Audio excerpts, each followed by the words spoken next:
tão profundo que eu posso pegar na questão da origem. Se eu trabalhar a questão da espiritualidade na origem, nós chegamos à conclusão que o resultado do entendimento da origem é a gratidão. Então é profundo. Então eu vou tentar abarcar aqui um dos aspectos. E para que nós consigamos entender o que é uma gratidão constante, é preciso que a gente desenvolva mais ou menos como é que é a forma com que a gente tem visto o mundo atualmente. Olha que interessante. Existem 3 áreas que exercem grande influência no pensamento humano. 3 grandes áreas que nós poderíamos dividi-las no seguinte: a filosofia, a religião e a ciência. Olha que interessante.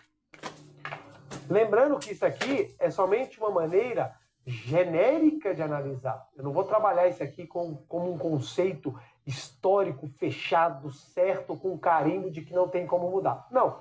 É somente para nós entendermos em que pé que nós estamos hoje, a fim de que essa compreensão entenda o quão que eu vou trabalhar ou como nós vamos entrar no assunto gratidão como um modo de viver, como uma postura de enxergar o mundo. Vamos lá.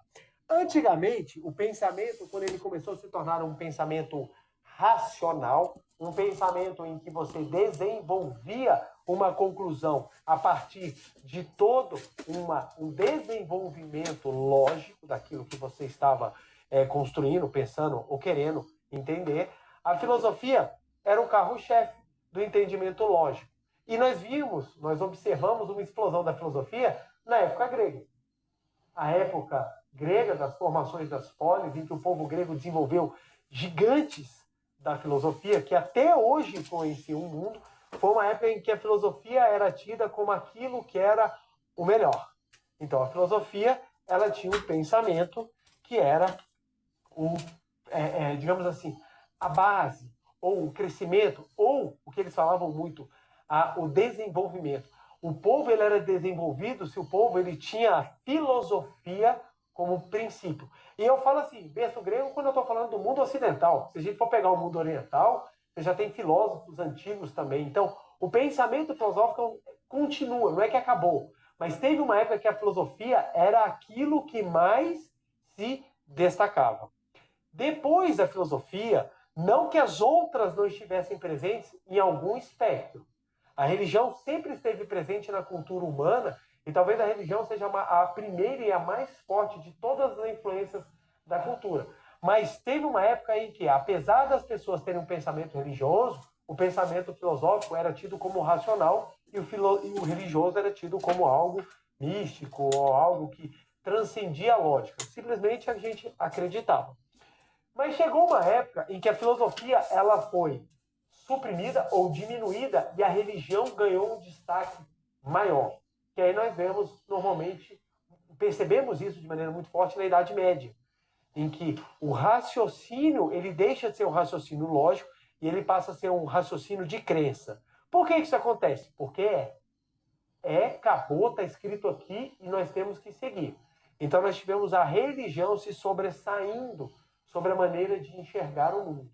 Então as pessoas antes tinham uma visão lógico-racional, partindo de uma premissa, depois elas partem para uma situação que está posto, a religião foi posta, a criação foi dada, e você tem que simplesmente aceitar e seguir, e depois a gente entra numa parte, eu estou falando do mundo ocidental moderno, né, gente? A gente entra numa parte em que a lógica volta a ser melhor valorizada, em detrimento do pensamento religioso desprovido de uma racionalidade verificável, e você tem um crescimento de um novo pensamento que é aquilo que realmente produz, ou aquilo que realmente existe, ele precisa ser comprovado. Então nós começamos a ter os estudos aprofundados e o que uma corrente que normalmente a gente estuda, que a gente aprende, que é o movimento iluminista, em que você começa a botar novamente a lógica dentro da razão, ou a razão e a lógica como o norte do homem. Só que tem um detalhe. Antigamente, a filosofia, ela trabalhava, mas ela não era tão experimental. E você começa a trazer a experimentalidade para o raciocínio humano. O que isso faz? Faz com que as ciências naturais avancem de forma extraordinária. E começa-se a mapear o mundo a partir das ciências materiais de tal forma que hoje em dia o que nós seguimos e aquilo que é tido como o absoluto é o pensamento científico. Hoje em dia é tão forte que até a mentira ela vem com o respaldo da ciência. A pessoa inventa uma mentira e a primeira coisa que ela quer te convencer, ela fala, isso foi provado pela ciência. É tão forte que, olha só, como é que antigamente era? Isso a lógica comprova. Era um pensamento filosófico. Depois veio, está escrito em tal livro. É religioso. E hoje em dia, a ciência já provou. O cara não sabe nem o que é ciência. Mas ele traz o argumento científico, por quê? Porque o argumento científico ele se torna irrefutável. Irrefutável. Falou que é ciência, ninguém discute. Tanto é verdade que como é que se vende pasta de dente em propaganda, gente? Aparece um cara com jaleco. Você olha, é médico. Ou dentista. Pô, se o cara falou que aquela pasta de dente é boa, porque deve ser. Você botou um jaleco branco, você ganha uma autoridade quase sacerdotal. De tão grande que é. Você entra numa sala, tem 2 médicos. O maior cirurgião cardíaco do mundo está com uma blusa listrada, uma calça jeans. E o estagiário dele está de jaleco. Quem é que você vai dar moral? O que está com jaleco. Você vai olhar o outro, não, isso daí deve ser o funcionário dele. Porque o jaleco lhe dá a ideia de ciência. E a ciência lhe dá a ideia de certeza. Tanto que é tão engraçado quando a gente estuda e aprofunda um pouco o pensamento científico, e a gente sabe que a ciência ela não bate o martelo, ela tenta explicar e ela vai se transformando. Então, verdades que duram 300, 400, 500 anos podem ser reformadas quando novas explicações são melhores ou atendem mais fatos. E as pessoas pegam situações específicas e jogam como se fosse fato científico. E as pessoas acreditam. Se vocês separarem, nós temos inúmeros casos disso. Um exemplo que sempre está na mídia aparecendo é o pobre do ovo. Ano ímpar o ovo faz mal, ano par o ovo faz bem.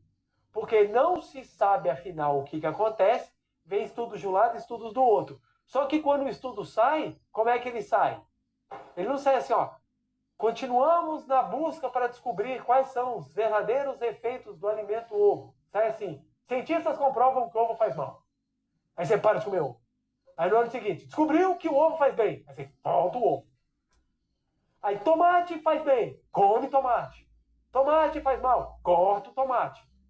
Aí você fala assim, mas afinal, o que está acontecendo? É uma disputa de par ou ímpar? Vamos lá, ajuda a galera. Se você ganhar, você está certo. É por quê? Porque o fato científico ele não tem a certeza que nós achamos que tem. Eu tive uma experiência muito interessante com isso quando a minha filha nasceu.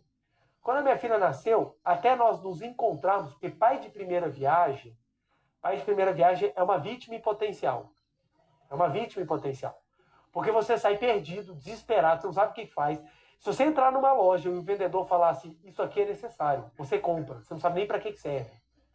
Aí você leva para casa milhões de coisas que quando você descobrir que o menino não precisa nada disso, o primeiro filho recebe várias coisas. O segundo não tem conversa. Já aprendi, já sei como é que funciona, não tem nada disso. Então o que acontece? Os pais de primeira vítima vão chegando nos pediatras e não entendem. E a minha filha passou por 5 pediatras até eu descobrir uma coisa. A única coisa que os pediatras concordam é que eles cuidam de crianças. Ponto. O restante não tem consenso em nada. Para resolver isso, você vira teu filho de cabeça para baixo e sacode. Aí o segundo, não, pode acordar, dar uns 2 tapinhas, tá tudo resolvido. O terceiro, não faz isso, você vai traumatizar seu filho pelo resto da vida. Aí você fica, o que eu faço? Meu Deus, o que eu não faço? Meu Deus, eu tô largando meu filho, eu tô sendo um mau pai. E você começa a ficar desesperado, aí você lembra dos tempos atrás. Qual eram os pediatras dos nossos avós? Se chamava Havaiana. Era assim, e oração. Era assim que resolvia. Era assim que resolvia. Minha mãe, por exemplo, ela teve uma pneumonia dupla que o médico falou, vai morrer, não tem o que fazer. O que minha avó fez? Ela voltou para a religião e falou assim, ó, pediu para a santa, agora eu só não me lembro qual, mas ela falou assim, ó, se for curada, ela vai usar azul durante 10 anos. foi curada e usou azul durante 10 anos. Até os 10 anos minha mãe só usava azul. E o interessante é que o nome da minha mãe é Rosinha. Aí eu falo, minha avó teve a jogada, velho. Então prometeu e foi só de azul. Então o que acontece? A gente começa a dar certezas para as coisas porque o homem ele tem um problema com aquilo que é incerto. Nós precisamos de segurança. E a segurança nos exige que a gente tenha algo que diga que é infalível. Só que não existe algo que é infalível. Então, quando nós descobrimos que a ciência é tida como a mais exata, ou uma das mais exatas, né? Porque talvez a mais exata seja a matemática. Quando a gente descobre que até a ciência exata ela não é tão exata, a gente, nossa, tanto que quem vai fazer medicina está na área de exatas. Então o pessoal tem aquela ideia de que o pessoal da medicina é exato. E não é. Por que não pode ser exato? Porque trabalha com o humano. O humano é exato? Não tem. Não tem. Aí o médico passa aquela receitinha para um monte de pessoa. Vai ter uma que vai dar tudo errado. Por quê? Porque é diferente. O humano é diferente. Por que eu estou trabalhando isso aqui? Porque, como hoje em dia é científico, as pessoas geraram certos preconceitos com aquilo que é dito como religioso ou com aquilo que é dito que é filosófico. Ou aqueles que são filósofos têm preconceitos com aqueles que são científicos e começa essa briga de todo mundo querer falar que está certo ou que está errado. Ultimamente, a ciência tem buscado, a religião tem buscado muito respaldo na ciência. Só que tem coisas que não batem. O que é que a religião fala? Não, a ciência, nesse caso, não tem razão. E a ciência, quando ela vê que aquilo que a religião está falando não tem comprovação, o que ela fala? Não tem, não é verdade. Então fica todo mundo tentando disputar, ou todo mundo tentando se encontrar. Quando, na verdade, gente, é tudo facetas da mesma, do mesmo objeto. Do mesmo objeto. O homem, ele é trabalhado em 3 espectros. A nossa existência fenomênica, ela tem 3, digamos assim, 3 facetas que poderíamos colocar. A filosofia, a religião e a ciência. O homem, ele vive nos 3 ao mesmo tempo. E é exatamente por isso que os 3 são importantes. A Seitonê, ela não refuta a ciência. Pelo contrário, ela aprende com a ciência. Só que nós trabalhamos a ciência que ela digamos assim, responsavelmente feita. Não a ciência do achismo, que hoje em dia tem muito. Então, eu brinco demais isso. Na astronomia, eles fazem demais. Eles saem assim, ó, cientistas descobrem a origem disso. Você vai ler a matéria, não descobriram nada. Eles acham que tem chance de talvez estarem perto de algo que seja parecido com aquilo. Mas a reportagem precisa fazer com que você clique. Então eles falam assim, foi descoberto. Aí o cara fala assim, foi descoberto o maior buraco negro. Como é que você pode afirmar isso? Tem bilhões e bilhões e bilhões e bilhões e bilhões e bilhões e bilhões de estrelas que tem bilhões e bilhões e bilhões e bilhões de buraco negro. O cara fala que achou maior. Então, por quê? Se eles falaram a verdade, não tem graça. Imagine a matéria. Talvez tenham descoberto que seja matéria escura. Você vai ler? Não. Ah, se talvez, se nem você sabe, sou eu que vou saber. Mas ele precisa que você leia. Vai passar um asteroide, perto da Terra. O asteroide vai passar a 40 milhões de quilômetros. Se ele falar, o asteroide vai passar 40 milhões, tá aí, né? Agora, se ele falar assim, o asteroide vai passar no quintal da Terra, vai bater. Aí você vai lá e clica. Então, o que acontece? Hoje em dia, você torna tudo midiático. E essa maneira de brincar com fatos científicos não é correta. Fatos científicos, eles são comprovados, você tem toda uma metodologia, você tem toda uma experiência necessária para que aquele fato ele represente realmente uma reação natural. Aí vem o detalhe, olha que interessante. Por que as reações naturais elas são exatas? Aí a ciência explica, porque acontece assim. Aí você pergunta, o que está por detrás do assim? O que está por detrás? O que move? Por exemplo, recentemente faleceu o físico que descobriu o que foi batizado de partícula de Deus, o bóson de Higgs. Então faleceu o físico Higgs e ele descobriu exatamente a partícula que era capaz de pegar da energia e segurar para converter em matéria. Então era uma maneira que a matéria, uma maneira como a energia se moveu de tal forma que ela conseguiu ser condensada em matéria. Por isso foi chamada de partícula de Deus. Porque conseguiu fazer com que a matéria se projetasse. Olha que interessante. A ciência conseguiu enxergar, ou ela deduziu, por um pensamento fantástico, científico, ela deduziu essa partícula. Aí vem a pergunta, tá, e da onde que veio essa partícula?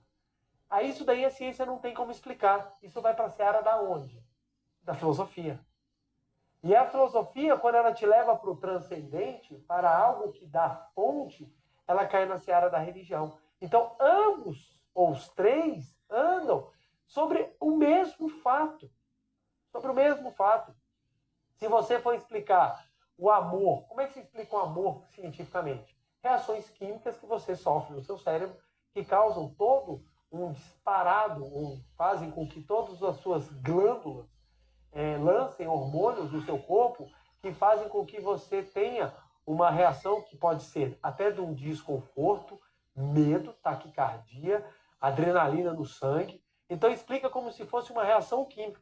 Agora, quem sente amor não fala, não é uma reação química, cara. Isso é algo que transcende. O que poderia isso explicar? A filosofia. Uma sensação que lhe causa uma transformação físico-química que vem da onde? E aí, quando a gente começa a pensar no sublimar ou nos sentimentos de amor que não são causados por reações, ou aquele sentimento de amor que passa a ser um próprio propósito de vida, você entra numa seara religiosa. Aí você fala, gente, é tudo interligado. Por isso que é importante quando nós entendemos que o modo de viver com que você leva a sua vida aqui e agora, ela diz respeito muito à forma como você enxerga aquilo que vai predominar no seu pensamento. A pessoa que é normalmente científica, ela se torna cética.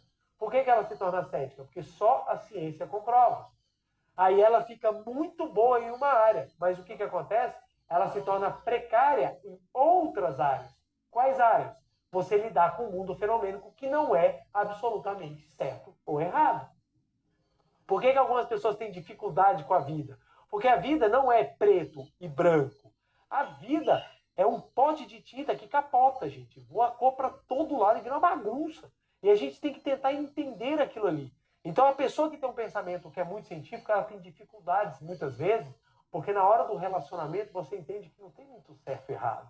Você tem possibilidades, aprendizados. Uma pessoa que às vezes é muito presa somente à religião, ela pode se tornar fundamentalista.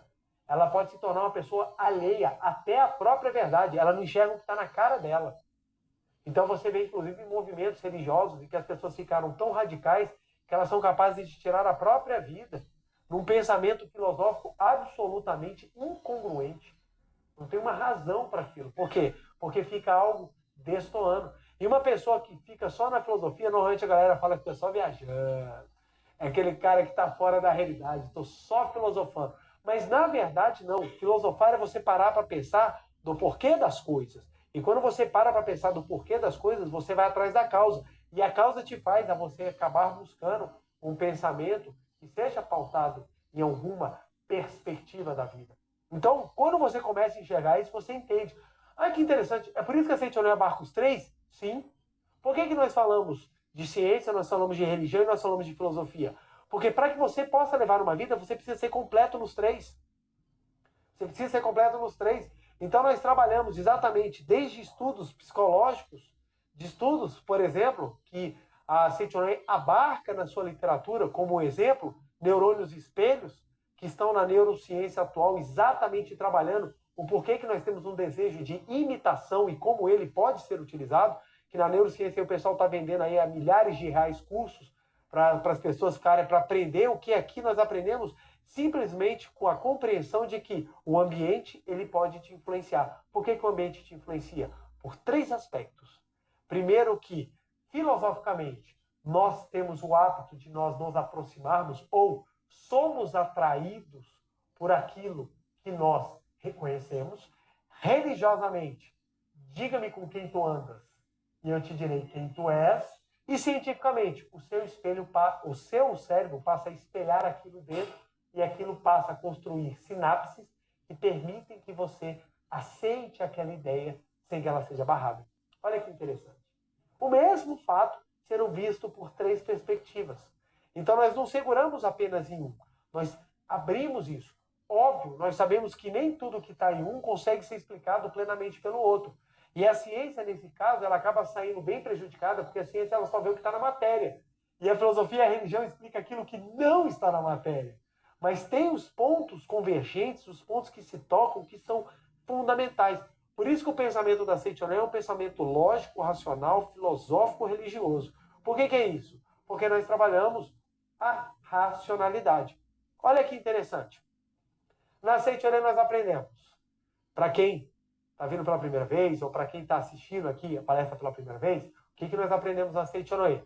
Que tudo aquilo que se projeta na nossa vida é reflexo de algo que nós guardamos dentro de nós, seja no consciente, seja no subconsciente. Ou seja, a manifestação ela é resultado de uma causa anterior. Então, nós aprendemos isso na Seitonê. Então, se você tem pensamentos ruins, esses pensamentos ruins eles atraem situações ruins. Então, semelhante atrai semelhante. Então, esse é um fato que a gente pode trabalhar filosoficamente. Religiosamente, a gente pode abordar isso de acordo com o pensamento religioso que você quiser e tudo mais. O científico, aí, talvez para isso não tenha uma resposta. Fica difícil. O que acontece é que muitas vezes, quando você não tem a resposta científica, as pessoas tendem a falar é que não existe. É que não existe. Então, vários fatos que são explicados religiosamente, se eles não têm comprovação científica, não quer dizer que eles não existem, quer dizer que ainda não tem os meios necessários para que materialmente você possa comprová-los. E muitas vezes, mesmo que se estivesse, pela própria maneira como se produz ciência séria, fica difícil uma comprovação. Então, durante muitos anos, tentou-se comprovar a existência do espírito. Como é que se comprova a existência do espírito? É complicado. Porque como é que você mede aquilo que não foi feito para ser medido? Porque o mundo fenomênico ele foi feito para ser um mundo de tempo e espaço, em que você mede. E como é que você mede aquilo que não foi medido, ou que não foi feito para ser medido? Fica mais complicado. Então, quando a gente entende isso, a gente fala, cara, que legal, então eu preciso trabalhar os três caminhos. Os três caminhos. Filosófico, nós vamos desenvolver o raciocínio lógico, racional. Religioso, nós vamos desenvolver o que, gente? A fé. Fé não é cegueira. Fé não é cegueira. Fé é a capacidade que você tem de apontar para um caminho que você reputa ser o melhor. Isso que é fé. A fé cega te faz ignorante. A fé lógica te faz convicto. Te faz uma pessoa que busca entender, busca compreender e busca manifestar algo melhor, algo maior, pelo menos em tese, né? Você está buscando melhorar. E quando você associa isso à ciência, você se torna uma pessoa sábia. Então, falado, a pessoa atrai aquilo que ela pensou. A pessoa teve pensamentos negativos. Os pensamentos negativos refletem no corpo em forma de disfunção. A pessoa fica doente. A pessoa fica doente. O que nós ensinamos na Seitonê? Ficou doente? Olha que legal. Ficou doente? Funciona assim. Primeiro aspecto. Vamos melhorar os seus pensamentos para que no futuro você atraia coisas melhores. Religioso. Você é filho de Deus. Não se preocupe, Deus está sempre lhe abençoando. Científico, vai tomar remédio. Simples. Simples. A ciência está aí manifestando o amor e desenvolvendo coisas fantásticas. Gente, se você for parar para pensar, meus pais descobriam o sexo dos meninos, dos filhos, no parto. Eu, com 3 meses, já estava dando tchau para minha filha. Já vê tudo. É um negócio impressionante. Eu vi o batimento cardíaco dos meus filhos antes que eles saíssem da barriga da minha esposa. Isso é um avanço, gente, que não tem explicação, gente. Raio-X. Eu fico vendo, gente, uma das maiores invenções da humanidade, gente. Máquina de lavar roupa. Olha que coisa fantástica, gente. É um negócio assim, só quem lava roupa sabe o que é isso, gente. Você aperta o botão e o trem sai tudo limpo, cheiroso. Hoje em dia até seca, só falta passar. Micro-ondas, gente. Você não precisa nem acender fogão, o micro-ondas esquenta a tua comida. Então, olha o inúmero de coisas. Gente, telefone celular. Como é que alguém me explica que você bota o dedo na tela e ele sabe aonde você está colocando o dedo? Você taca para cima, faz para baixo, ele vai reconhecendo. É uma tecnologia que é um negócio que antigamente, por isso que as novas gerações, elas têm dificuldade. As novas gerações, manuseiam, vocês já viram? Você reconhece muitas gerações até pela forma de segurar celular. As novas gerações, elas não seguram, elas se tornam um com o celular. Os dedos parecem tentáculos. E mexe, o celular gira e a pessoa está assim e ela está fazendo tudo. As gerações mais antigas seguram o celular como se fosse uma tábua e como se fosse esculpir. É como se fosse talhar na madeira, sabe? Eu vou desenhar e tá, tá, tá, e as novas flutuam. Isso por quê? Você há uma diferença de reconhecimento daquilo que está ao redor. Então a ciência promoveu uma aceleração no pensamento humano impressionante, mas em contrapartida nos transformou órfãos. Na Idade Antiga, o filósofo era o centro, era a pessoa. Trocou-se a filósofo e colocou-se o religioso. Aí o religioso que é o centro. Tirou-se o religioso e falou, estamos livres da escravidão da religião. Aí o que botaram no meio? O cientista. Hoje o cientista nada mais é do que o religioso de outrora. Só que falar isso, meu Deus, é impressionante hoje em dia. Hoje em dia, se você falar alguma coisa assim, é assim, nós temos liberdade para pensar, mas se você pensar diferente a mim, morra. Então é bem legal. Então o que acontece? Hoje em dia as pessoas estão botando a ciência como centro e estão esquecendo de enxergar o ser humano como um todo. Nós temos espectros que precisam ser trabalhados.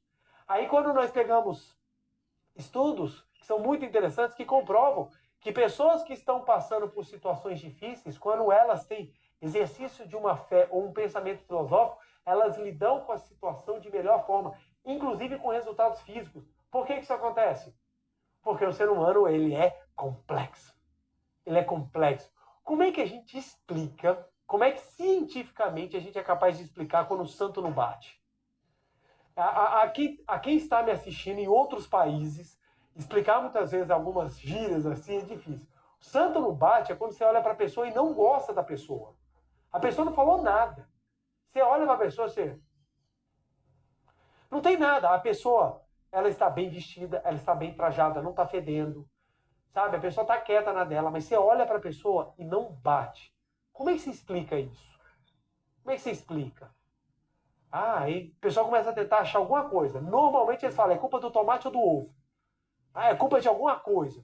Mas a pessoa não consegue entender o quê? Que o ser humano não é composto só de matéria. Ele é composto por algo invisível que nos rodeia, que é capaz de encantar ou não encantar.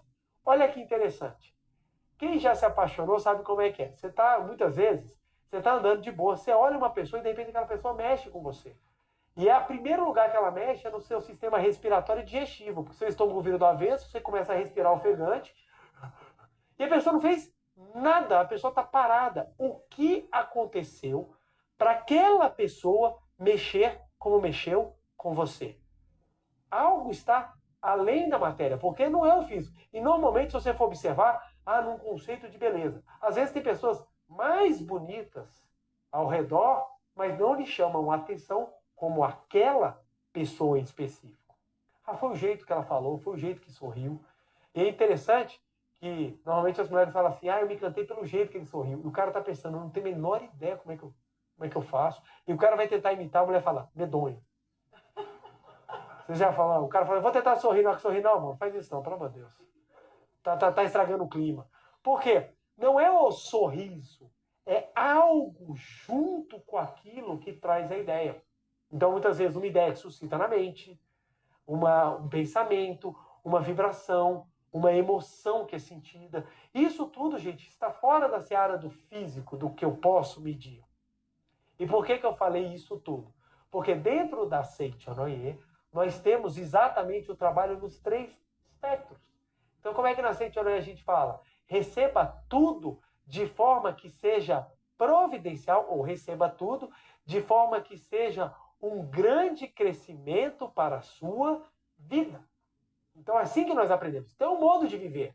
Se você for pegar um desses só e segurar de forma firme, você vai perdendo as oportunidades de aprender com os outros. Então, nós pegamos, nós não refutamos, nós pegamos e trabalhamos isso. A Seichonoye, quando começou, ela começou como uma filosofia querendo ter um viés científico para comprovar. E os efeitos que ela teve foram tão grandiosos que as pessoas começaram a trabalhar com religião. Olha que interessante. O professor Masaharu Taniguchi, quando fundou a Seichonoye, ele nunca falou, vou fundar uma religião. Pelo contrário. Acabou virando por vários motivos. Um deles, pelo fato da ocupação americana. no Japão pós-Segunda Guerra Mundial, em que todos os movimentos eram fechados, salvo aqueles que eram religiosos. Então, a religião acabou caindo no colo da Seitonoye, mas o professor Masaru Taniguchi percebeu, gente, que interessante. Por exemplo, qual é a função da religião na vida de uma pessoa? É ligar ela ao sagrado. O que é o sagrado? Aquilo que te impulsiona a ser melhor. Quando as pessoas hoje em dia pensam em sagrado, elas pensam assim, aquele que vai me salvar mesmo eu não prestando. Não é esse o pensamento do sagrado. As pessoas pensam, não, eu vou acreditar no sagrado porque quando eu morrer, apesar de eu ter feito tudo que eu fiz, alguém vai me colocar num lugar bom. Esse não é o pensamento sagrado. O pensamento sagrado da religião é outro. Tanto que religião, a palavra religião vem do grego, religare. Religare quer dizer o quê? Ligar novamente. Ligar novamente é o quê? Aquilo que te faz melhor.